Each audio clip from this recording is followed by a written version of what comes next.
प्रज्ञा बेटा, आज तू पहली बार इस रसोई में खाना बनाएगी तो कुछ मीठा जरूर बना लेना, शगुन होता है। जी मम्मी जी, क्या बनाऊं? चाय बना दूं क्या? चाय भी तो मीठी होती है ना।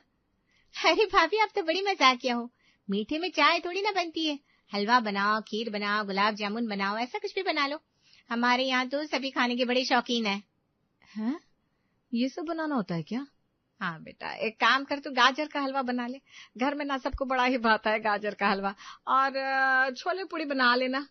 बना लोगी ना भाभी? अब इतना तो आप सीख कर आई होंगी ना मायके से।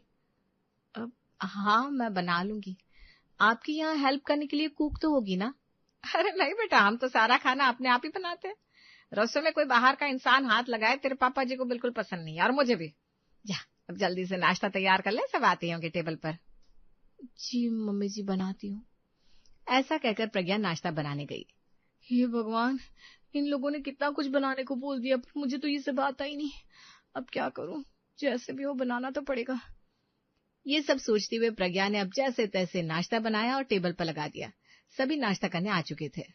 अरे ये छोले में तो मिर्ची मिर्च डाल दी है, जीभ जल रही है, आंखों से पानी निकल रहा है। और ये पूड़ी देखो, ये पूड़ी कम पापड़ ज्यादा लग रही है। तोड़ो तो चटक की आवाज आ रही है। प्रज्ञा, सच बता रहा हूँ, ऐसी पुड़िया कभी नहीं देखी। वो आज गलती से मिस्टेक हो गई। भाभी, कहाँ कोर्स किया ऐसा खाना बनाने का? गाजर का हलवा एकदम यूनिक स्टाइल से बनाया है। अरे चुप करो सब। इस घर में और रसोई में पहला दिन है इसका। नई नई आई है, इसको तो पता भी नहीं होगा कि कौन सा मसाला कहाँ रखा है। और ऊपर से घबराहट भी तो हो रही होगी। बेचारी की हालत तो देखो, पसीना पसीना हो रही है, इसीलिए गड़बड़ हो गई है ना बेटा? जी मम्मी जी। थक गई होगी, जा कमरे में जाकर आराम कर ले। अनुपमा ने जैसे ही आराम करने के लिए कहा, प्रज्ञा वहां से अपने कमरे में चली गई। कमरे में आकर उसने चैन की सांस ली। हे भगवान, आज तो मम्मी जी ने बचा लिया। किसी को पता नहीं चला कि मुझे इतना कुछ बनाना नहीं आता। आज तो बाल बाल बच गए। अभी प्रज्ञा सोच रही थी कि उसका फोन बज उठा। हेलो मम्मी, कैसी हो आप? पापा कैसे हैं? अरे बेटा, तू यहाँ की चिंता छोड़, हम सब यहाँ बिल्कुल ठीक है। तू अपनी बता, आज ससुराल में तेरा पहला दिन है। कैसे है तेरे ससुराल वाले? तुझे कोई दिक्कत तो नहीं है ना? बाकी सब तो ठीक है मम्मी। काजल दीदी मुझे जरा तेज लगी, पर मम्मी जी बहुत अच्छी हैं। ये सब तो मैनेज हो जाएगा, पर मम्मी एक प्रॉब्लम का सोल्यूशन नहीं समझ में आ रहा। ऐसी क्या प्रॉब्लम है बेटा? मुझे बता, शायद मैं तेरी हेल्प कर पाऊँ। मम्मी क्या बताऊं, यहाँ सब ना खाने के बड़े शौकीन है, और मुझे तो खाना बनाना ही नहीं आता ठीक से। आज मम्मी जी ने छोले पूड़ी और गाजर का हलवा बनाने को कहा, पर मम्मी मुझसे बिल्कुल अच्छा नहीं बना। हे भगवान, तब तो बड़ी टेंशन हो गई होगी। हाँ मम्मी, सबने खूब हंसी उड़ाई, पर मम्मी जी ने आज बात संभाल ली। कहा कि नहीं है, शायद इसलिए गड़बड़ हो गई होगी। पर अब आगे क्या होगा मेरा? ये तो सोचने वाली बात है। अच्छा सुन, मेरे दिमाग में ना एक आइडिया आया है। कैसा आइडिया मम्मी? अरे जो हमारे घर पर कुक है ना, वही अपनी कमली, उसे मैं तेरे यहाँ भेज देती हूँ। कुछ दिन में वो तुझे खाना बनाना सिखा देगी। कैसी बात कर रही है मम्मी? इससे तो मेरे घर वाले समझ जाएंगे कि मुझे खाना बनाना नहीं आता। कुछ और सोचो ना प्लीज। ये सोचने वाली बात है। एक काम कर, मैं कमली को तेरे पास भेज देती हूँ। तू कहना कि वो तुझे गाना सिखाने आई है। तुझे गाने का शौक है और तू पहले भी इससे गाना सीखती थी। वो सब ठीक है, पर वो मुझे फिर खाना कैसे बनाना सिखाएगी? अरे पगली, तू बस देखती जा। मैं उसे ऐसे ट्रेन करके भेजूंगी कि वो सब संभालेगी। तुझे जितना कहा है तू बस उतना कर लेना। ओके मम्मी, आप उसे जल्दी से भेज दो। ठीक है, चल अब फोन रख, मैं भेजती हूँ उसे समझा कर। इस तरह राधा ने फोन रख दिया। शाम को कमली प्रज्ञा के ससुराल पहुंची। अरे तुम आ गई? मम्मी ने सब बताया है ना, कैसे क्या करना है? सब कर लोगी ना? अरे प्रज्ञा दीदी, इतना टेंशन लेने का नहीं, मैं सब संभाल लेगी। मेम साहब ने मेरे को सब बताया है। तभी अनुपमा ने आवाज दी। अरे प्रज्ञा बेटा, कौन आया है? किससे बात कर रही है? जो भी है उसे अंदर तो लेकर आ। जी मम्मी जी। मम्मी जी, ये ना कमली है, मेरी सिंगिंग टीचर। मेरी जब शादी नहीं हुई थी तब भी ये मुझे गाना सिखाने आती थी। मैडम, इनका ना थोड़ा सा ही कोर्स बचा है, तो मैं सोची कि इनके ससुराल आकर सिखा देती है। मैं तो कहती है आप लोग कभी सुनना, प्रज्ञा के गले में ना साक्षात माँ सरस्वती का वास है।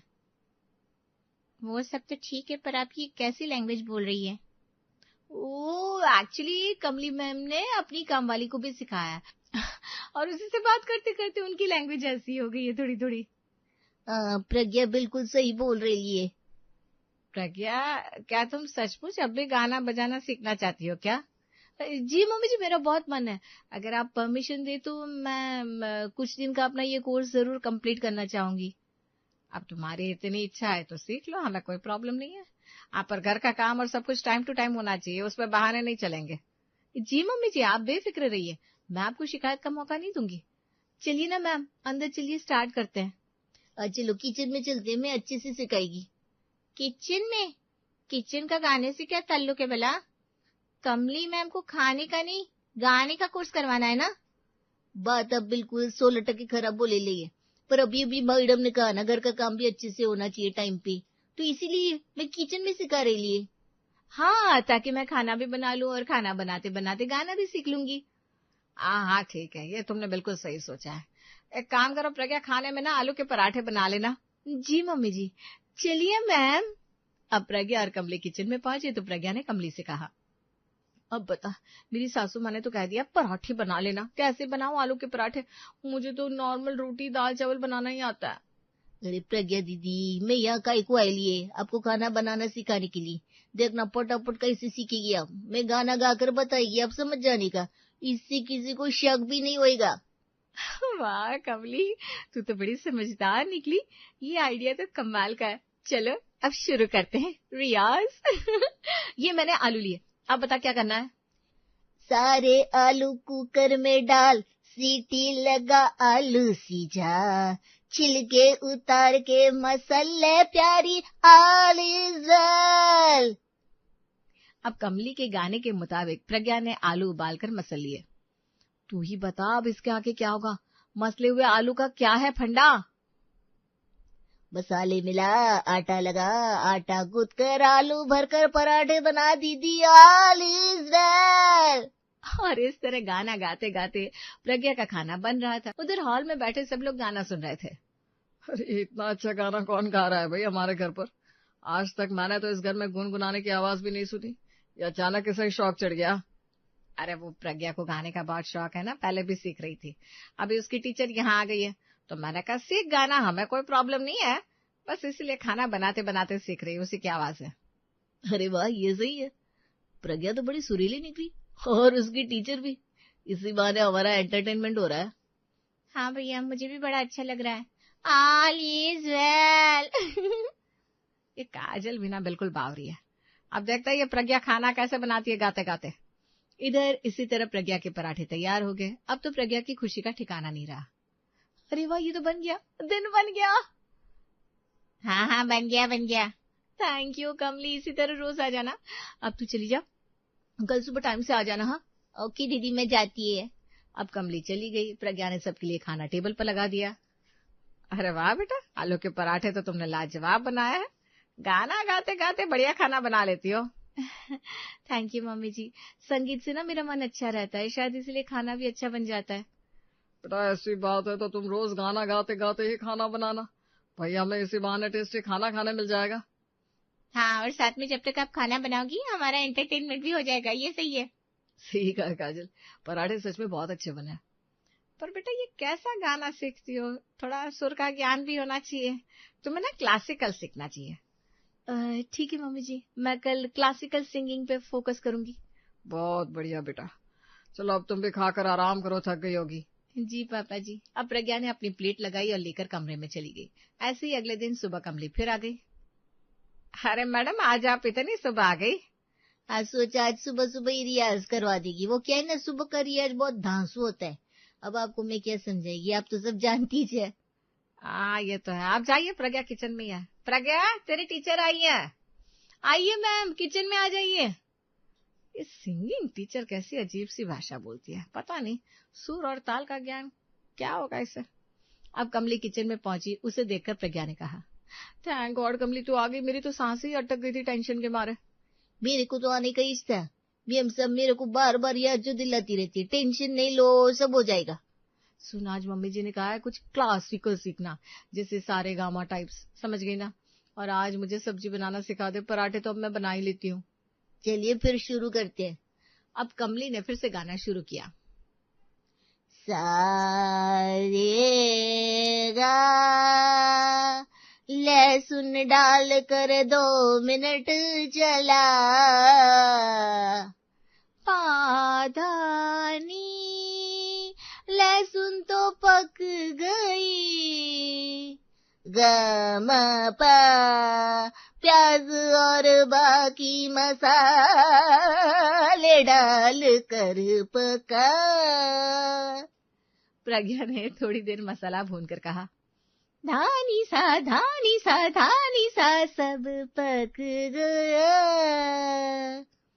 सारी सारी सब्जियां डालकर 5 मिनट पका। और इस तरह गाना गाते गाते प्रज्ञा ने सब्जी बनाना भी सीख लिया। सब्जी बन चुकी थी और बड़ी अच्छी खुशबू आ रही थी। हाय, क्या सब्जी बनी है, मजा आ गया। अच्छा दीदी, अब मैं जाती है, वो आपके मायके जाकर भी खाना बनाने का है। हाँ हाँ, तू जा, पर टाइम से आ जाना शाम को। हाँ दीदी, मैं आ जाएगी। अब कमली चली गई। प्रज्ञा ने खाना लगा दिया। खाना तो अच्छा बना बेटा, और आज तो सुर भी बहुत अच्छे थे। क्या अच्छा पापा, आज तो इस गाने के चक्कर में मेरी आंख जल्दी खुल गई। चलो भैया, इसी बहाने आप जल्दी तो उठेंगे। और देखो, खाना आजकल भाभी ऐसा बनाती है जैसे कि कोई कुक हो। हाँ बेटा, वो तो सही बात है, आज सब्जी अच्छी बनी है। पर ये टीचर तेरी मुझे थोड़ी अजीब लगती है, कैसी अजीब सी बातें करती है। और आज तो मैंने गाने में लहसुन मिर्च ऐसा कुछ भी सुना था। क्या मम्मी जी, आप बिना बिना वजह कुछ भी सोच रही हैं। एक्चुअली मैंने कहा था कि कुछ किचन के हिसाब से गाना सिखाइए ताकि मेरा खाना बनाने में मन लगे और मैं आप सबके लिए कुछ अच्छा अच्छा खाना बना सकूं। ये भी अच्छी बात है। अनुपमा जी, आप बिना बिना मतलब शक करती रहती हो। अरे इतना अच्छा खाना बना है, खाने का मजा लो और खुश रहो। अब तो प्रज्ञा के खाने और उसके गाने की रोज खूब तारीफ होती। कमला रोज आती और गाने गाने में प्रज्ञा को खाना बनाना सिखा देती। धीरे धीरे प्रज्ञा ने काफी कुछ बनाना सीख लिया था। एक दिन कमली आई तो उसकी तबीयत जरा खराब थी। अरे कमली, आ गई तू, मैं तेरा ही इंतजार कर रही थी। ये सब मैं पहले ही बोल देती, आज ना मेरा गला थोड़ा खराब है।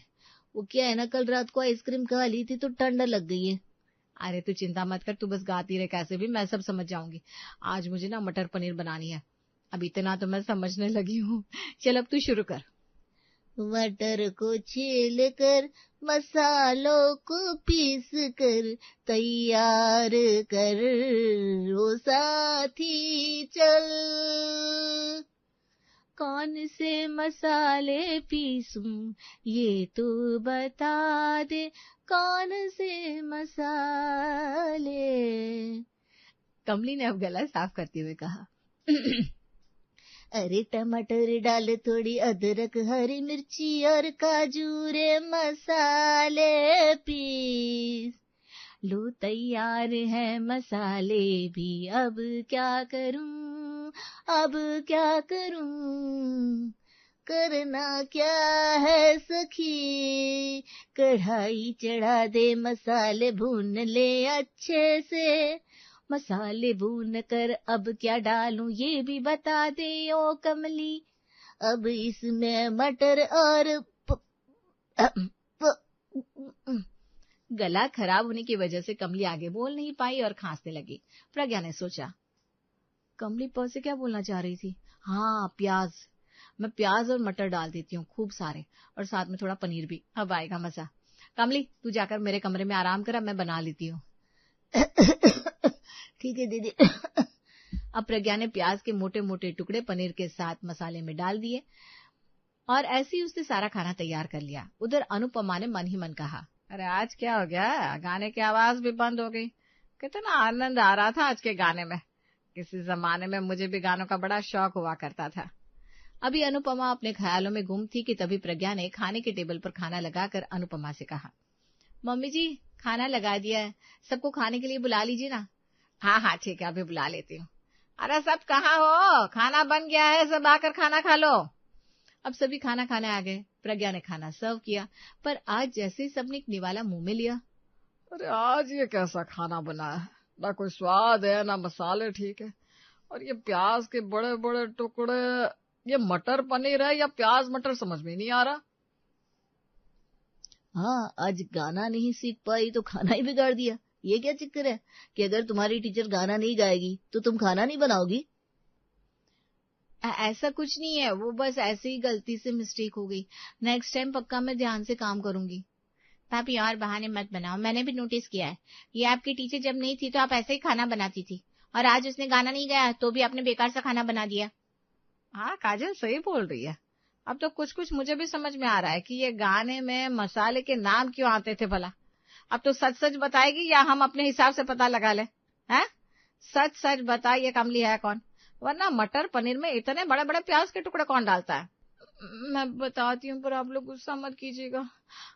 एक्चुअली मुझे खाना बनाना नहीं आता। उस दिन जब मैंने खाना सही नहीं बनाया था तो मायके से मेरी मम्मी ने कुक भेजा मुझे खाना बनाना सिखाने के लिए। अच्छा, तो ये जो तुम्हारी सिंगिंग टीचर है वो असल में तुम्हारे मायके की कुक है? जी पापा जी। अरे बेटा, तो इसमें छुपाने वाली क्या बात थी? मुझसे कह देती खाना बनाना नहीं आता तो मैं खुद सिखा देती। मेरे लिए तो जैसी काजल वैसी तुम। मम्मी जी, मुझे लगा मेरा इंप्रेशन खराब हो जाएगा, आप सब नाराज भी होंगे। अरे भाभी, नाराज होने वाली बात होती तो नाराज होते, पर ये तो कोई बात ही नहीं थी। हाँ भाई, कल को हमें भी काजल को दूसरे घर भेजना है, उसे कुछ आता नहीं होगा तो वो भी अपने ससुराल वालों को ही बोलेगी ना, इसमें कुछ बुरा नहीं है। अरे मुझसे कहती, मैं ही हेल्प कर देता तुम्हारी। हाँ भैया, बहुत अच्छी मैगी बनाते हैं। इसी बात पर सब खिलखिलाकर हंस पड़े। तभी सबका ध्यान कमली की तरफ गया। अरे पर ये तुम्हारे गाने वाली मायके की कुक का है? वो मम्मी जी, आज उसकी तबीयत ठीक नहीं है ना, इसलिए वो गा भी नहीं पाई, मेरे कमरे में आराम कर रही है। उसे बुलाओ तो सही, उससे थैंक यू तो बोलना बनता ही है। प्रज्ञा ने कमली को बुलाया। कमली वहां आई। क्या हुआ? मैं आज गाना नहीं सिखा पाई, उसके लिए सॉरी। मेरे को ना ठंडा लग गया है, मैं कल आकर सिखाती है ना। कमली, और ड्रामा मत कर, इन सबको सब पता चल गया है। सच्ची? मैंने कुछ नहीं किया, मैंने तो बस जो मैम सब बोल रही थी वही कर रही थी। अरे इतना घबरा क्यों रही है? हमने तो तुम्हें थैंक यू बोलने के लिए बुलाया है। हाँ, और नहीं तो क्या, आपने भाभी को इतना अच्छा खाना बनाना सिखाया, उसके लिए थैंक यू। और गाना गाकर हम सबको एंटरटेन किया, उसके लिए भी थैंक यू। मेरे को शर्म आ रही है, अब थैंक यू बोल रहे हैं ना इसलिए। अच्छा, अब मैं चलती है, आप लोग बहुत अच्छे हैं। दीदी आप बहुत लकी है, आपको ऐसा परिवार मिला। ठीक है, जाओ, पर गला ठीक हो जाए तो कभी ऐसे ही गाना सुनाने जरूर आ जाना। इसी बात पर फिर से सब हंस पड़े। कमली चली गई। किसी ने प्रज्ञा से कुछ भी नहीं कहा। अब प्रज्ञा के ससुराल में उसके मायके की कुक नहीं आती थी, बल्कि प्रज्ञा को खाना बनाना खुद अनुपमा जी सिखाती थी।